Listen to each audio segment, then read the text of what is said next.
नमस्कार मित्रों, सनातन धर्म का काला सच सामने आ गया और सनातन धर्म एक्सपोज हो गया है। तुम कहते हो कि तुम्हारे भगवान श्री विष्णु ने वराह अवतार धारण करके पृथ्वी को समुद्र से बाहर निकाला, लेकिन तुम्हें पता भी है कि समुद्र तो पृथ्वी के ऊपर है, तो तुम्हारे भगवान ने किस समुद्र में से पृथ्वी को बाहर निकाला?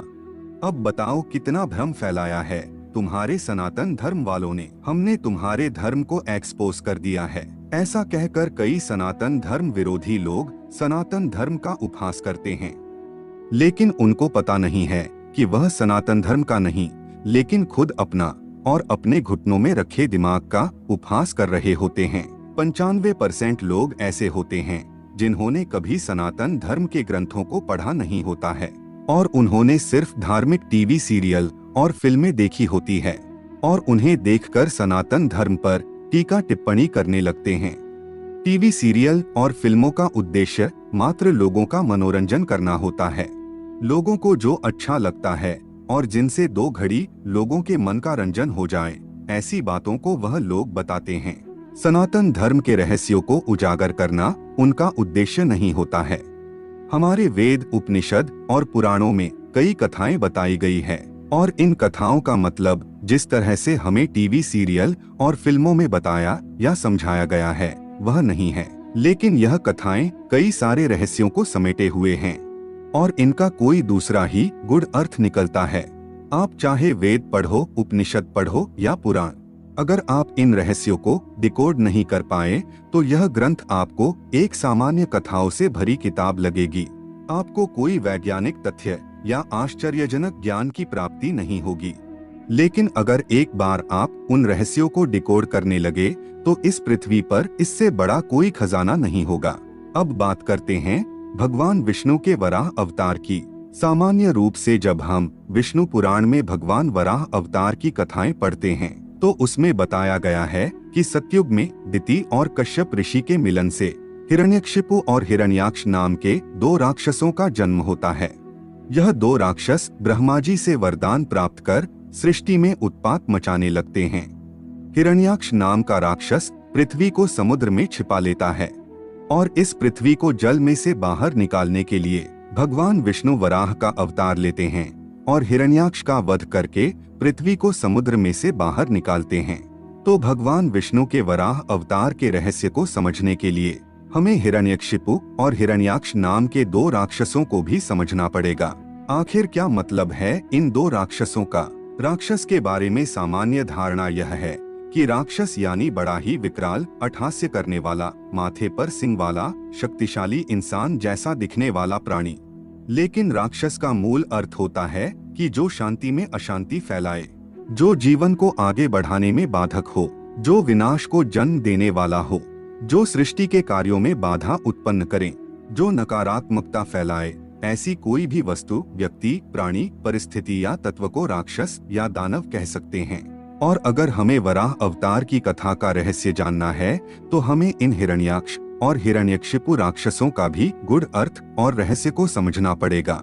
और इसे समझने के लिए हमें सृष्टि के प्रारंभ काल में जाना पड़ेगा और भगवान विष्णु के मत्स्य अवतार और कच्छप अवतार के रहस्य को भी समझना पड़ेगा।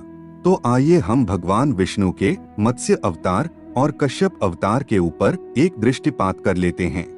तो शिव पुराण में बताया गया है कि भगवान शिव के अनुरोध पर भगवान ब्रह्मा ने सृष्टि की रचना की और हमारी पृथ्वी की भी रचना की। शुरुआत में हमारी पृथ्वी पूरी तरह से पानी में डूबी हुई थी और कोई भी जीव इस सृष्टि पर मौजूद नहीं था। तभी भगवान विष्णु ने भगवान ब्रह्मा के कहने पर हिरण्यगर्भ से इस पृथ्वी पर जीवन की शुरुआत की। यहाँ आप हिरण्यगर्भ, हिरण्यकशिपु और हिरण्याक्ष इन 3 शब्दों में समानता देख सकते हैं।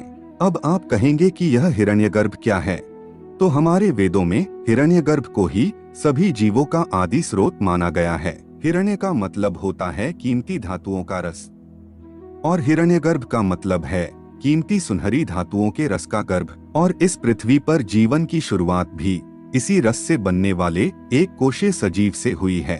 और अगर आप कोश की संरचना को देखेंगे तो आपको पता चलेगा कि इस कोश के मध्य भाग में एक गाढ़ा तरल द्रव्य होता है जिसे जीवद्रव्य प्रोटोप्लाज्म कहा जाता है।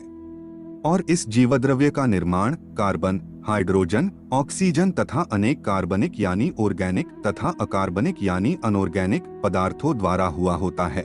इस जीवद्रव्य में चेतनता होती है। इस जीवद्रव्य का खुद का अपना दिमाग होता है और यह जीव द्रव्य ही पूरी कोशिका के कार्यों को कंट्रोल करता है। इसे इसीलिए सजीव लिविंग कहा जाता है। जीव वैज्ञानिक इसे जीवन का भौतिक आधार फिजिकल बेसिस ऑफ लाइफ नाम से संबोधित करते हैं। आधुनिक जीव वैज्ञानिकों ने जीवद्रव्य का रासायनिक विश्लेषण करके यह तो पता लगा लिया है कि उसका निर्माण किन किन घटकों द्वारा हुआ है, किंतु आज तक किसी भी वैज्ञानिक को उस जीवद्रव्य में प्राण का संचार करने में सफलता हाथ नहीं लगी है। और लगती भी कैसे, क्योंकि वही तो परम तत्व है। ऐसा है यह प्रकृति का रहस्यमय पदार्थ और इसे ही हिरण्यगर्भ कहा जाता है। समुद्र में सबसे पहले एक कोश रचना वाले सजीवों के साथ साथ समुद्री शैवाल और वनस्पति की उत्पत्ति हुई, लेकिन अभी तक भगवान का अवतार धरती पर नहीं हुआ था। और भगवान के अवतार को तभी अवतार कहा जाता है जब वह परम तत्व जीवात्मा रूप में जन्म लेता है। भगवान विष्णु के मत्स्य अवतार के बारे में बताया जाता है कि भगवान विष्णु ने यह अवतार सृष्टि को प्रलय से बचाने के लिए लिया था। और यह भी बताया गया है कि हयग्रीव नाम के राक्षस ने ब्रह्मा से वेदों को चुराकर समुद्र की गहराइयों में छुपा दिया था और इस वेदों के उद्धार के लिए भगवान विष्णु ने मत्स्य अवतार लिया। लेकिन वेद कोई किताब के रूप में नहीं थे, जैसे कि आज के जमाने में हम ग्रंथों के रूप में देखते हैं कि कोई भी उसे चुरा के ले जाए। तो इस कथा में वेदों का क्या मतलब है? वेदों का मतलब होता है ज्ञान, वेदों का मतलब होता है प्रकाश और वेदों का मतलब है जीवन। और सृष्टि की शुरुआत में जीवन समुद्र की गहराइयों में था और इस वेदों को यानी जीवन को हयग्रीव नाम के राक्षस ने समुद्र में छिपा लिया था। तो यह हयग्रीव कौन है? हय यानी घोड़ा और ग्रीव यानी गर्दन, और हयग्रीव यानी कि घोड़े की गर्दन वाला जीव। और सृष्टि की शुरुआत में ऐसे जीव समुद्र की अंधेरी गहराइयों में रहते थे। कथा में आगे बताया जाता है कि मत्स्य अवतार ने हयग्रीव का वध कर दिया। तो इसका मतलब है कि हयग्रीव का इवोल्यूशन यानी क्रमिक विकास होकर वह मत्स्य मछली बना और इस तरह से वेद यानी कि जीवन समुद्र के अंधेरे में से मत्स्य के रूप में बाहर निकला। आज भी यह हयग्रीव यानी कि समुद्री घोड़ा सिर्फ ग्रीष्म काल में ही देखने को मिलता है और बाकी मौसम में यह समुद्र की किन गहराइयों में चला जाता है उसे वैज्ञानिक भी पता नहीं कर पाए हैं। तो इस तरह हयग्रीव का वध ना होता यानी कि उसका क्रमिक विकास ना होता तो जीवन समुद्र की गहराइयों में ही खत्म हो जाता, जिसे प्रलय के रूप में दर्शाया गया है। लेकिन भगवान ने मत्स्य रूप में अवतार लेकर जीवन को प्रलय से बचाया और इस मत्स्य अवतार के बाद समुद्र में क्रमिक विकास का कार्य तेजी से होने लगा और कई नए नए सजीव अस्तित्व में आने लगे और समुद्र में एवोल्यूशन का क्रमिक विकास का एक मंथन सा शुरू हो गया। इसे हमारे पुराणों में समुद्र मंथन की कथा से दर्शाया गया है। इस क्रमिक विकास में सजीवों में कुछ पॉजिटिव बदलाव आ रहे थे तो कुछ नेगेटिव बदलाव भी आ रहे थे। इस पॉजिटिव बदलाव को देवों के रूप में और नेगेटिव बदलाव को दानवों के रूप में दर्शाया गया है। और इस क्रमिक विकास के चलते भगवान ने कच्छप रूप में अवतार लिया और जिसे हम उभयचर कहते हैं। और यह उभयचर ही जीवन को आगे बढ़ाने वाला मुख्य आधार था और इसी उभयचर में से सरीसृप अस्तित्व में आए। लेकिन अभी तक जीवन पूरी तरह से पृथ्वी पर बाहर नहीं आया था और यह जीवन समुद्र में से पृथ्वी पर बाहर आया तो वह था सस्तन प्राणियों के रूप में। सरीसृपों में से लाखों सालों के संघर्ष के बाद सस्तन प्राणियों का विकास हुआ और इस संघर्ष को हमारी पुराण कथाओं में वराह और हिरण्याक्ष के युद्ध के रूप में दर्शाया गया है। सरीसृप में से सस्तन प्राणी तभी बन सकते हैं जब उनके डीएनए में आए हुए जीन्स में बदलाव हो और यह डीएनए कोशिकाओं के न्यूक्लियस में होता है और जिसे हमारे वेदों में हिरण्यगर्भ कहा गया है। अब हम हिरण्याक्ष का मतलब समझते हैं। हिरण्याक्ष शब्द दो शब्दों से बना है, हिरण्य प्लस अक्ष यानी कि हिरण्य के आंसू और हिरण्यकशिपु यानी हिरण्य में स्थिरता, मतलब कि हिरण्याक्ष राक्षस यानी हिरण्यगर्भ जिसे हम कोशिकाओं का जीवद्रव्य कहते हैं, उसमें आए हुए डीएनए के जीन्स का ऐसा कोडिंग जो सरीसृपों को सस्तन प्राणियों में विकसित नहीं होने देता था। इस जीन्स के नष्ट होने से सरीसृप सस्तन प्राणियों में विकसित हुए और सस्तन प्राणियों को भगवान विष्णु के वराह अवतार के रूप में दर्शाया गया है।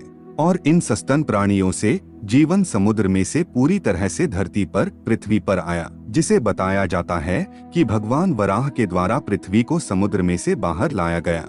हमारे पुराणों में कई सारी बातों को प्रतीकों के द्वारा दर्शाई गई है, जिसे हमें उसके सही अर्थ में जानना होगा। अब आइए हम आपको कुछ दिलचस्प दिखाते हैं। यह खजुराहो के वराह मंदिर में आई हुई भगवान वराह की मूर्ति है।